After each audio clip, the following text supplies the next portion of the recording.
O que ocorre após a morte à alma humana? Segue diretamente para a eternidade?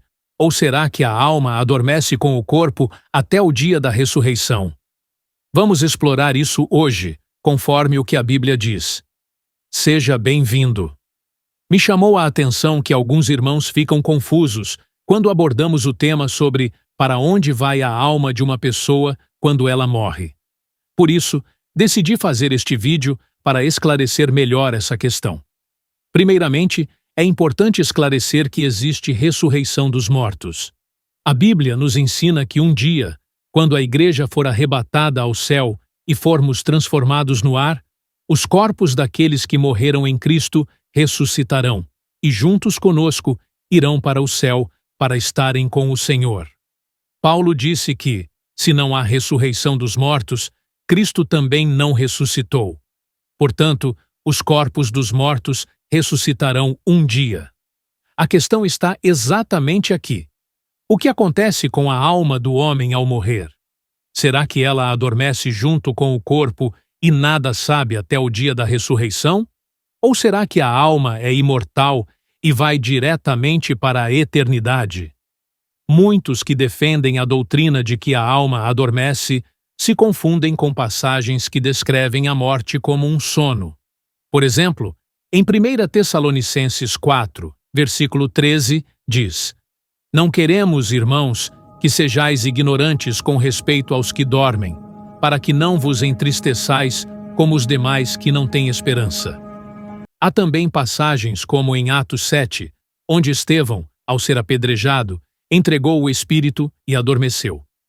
Mas, quando a Bíblia fala da morte como um sono, refere-se ao corpo, não à alma.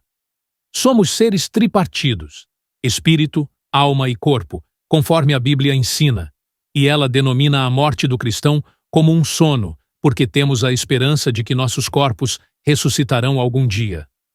Nosso corpo morre e se torna pó, mas a alma é imortal e transcende a morte do corpo.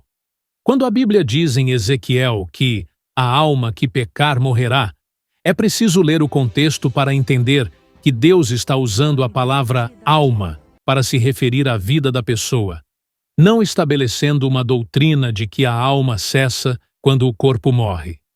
Jesus narrou a história ou parábola do rico e Lázaro, demonstrando que, embora o corpo adormeça, a alma não morre, mas passa para a eternidade. Alguns podem argumentar que o rico e Lázaro não foi uma história real, mas uma parábola ou ilustração de Jesus. Eu acredito que foi uma história real. Mas, mesmo que fosse uma parábola, Jesus sempre usou exemplos de coisas reais e conhecidas pelas pessoas para ensinar. Seus exemplos sempre se baseavam em ilustrações da vida real. Se Jesus usasse como ilustração algo que as pessoas desconhecem ou que não é real, então qual seria o sentido de usar uma parábola para ensinar? Jesus não poderia ter inventado que houvesse uma vez um seio de Abraão, ou que as almas fossem para a eternidade após morrer. Jesus também falou a um dos irmãos que o rico tinha na terra, enquanto a alma deste desafortunado estava no inferno. Ele está usando uma história ou exemplo do que realmente acontece quando alguém morre para ensinar.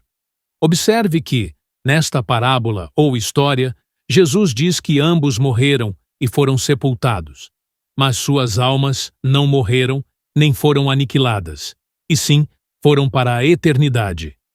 O pecador foi para um lugar de tormento onde havia fogo constante, e o justo Lázaro foi para uma parte do Senhor chamada paraíso. Note também que, quando Lázaro morreu, anjos vieram levar sua alma ao seio de Abraão. Meu amigo, Jesus nos deu aqui um ensinamento sobre o que realmente acontece no mundo espiritual quando uma pessoa morre.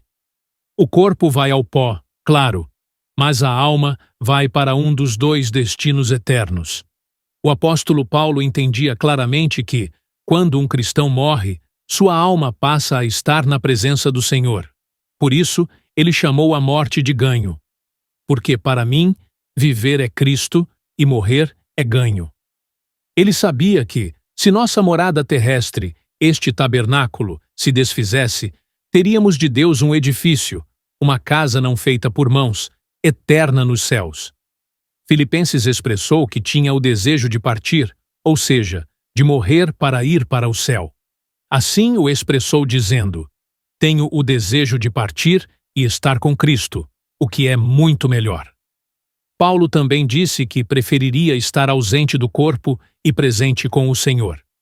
Meus irmãos, Paulo estava convencido de que, se ele morresse, instantaneamente sua alma passaria a estar no paraíso celestial com Cristo. Mas não só Paulo sabia essa verdade absoluta.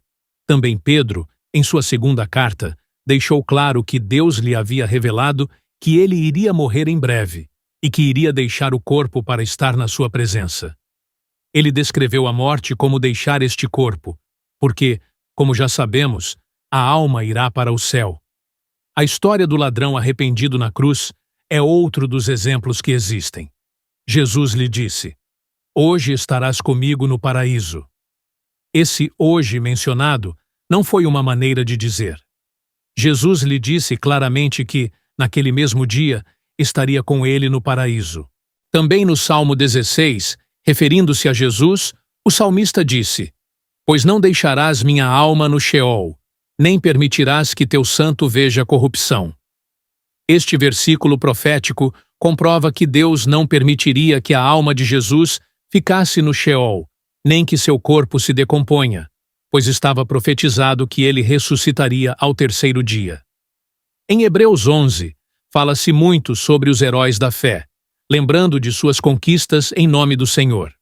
No capítulo seguinte, sob o mesmo contexto, eles são identificados como uma grande nuvem de testemunhas que temos no presente.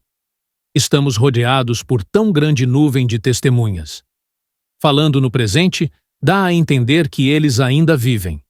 Assim, é excessivamente evidente que, no céu, estão hoje as almas daqueles irmãos nossos, que já morreram fisicamente.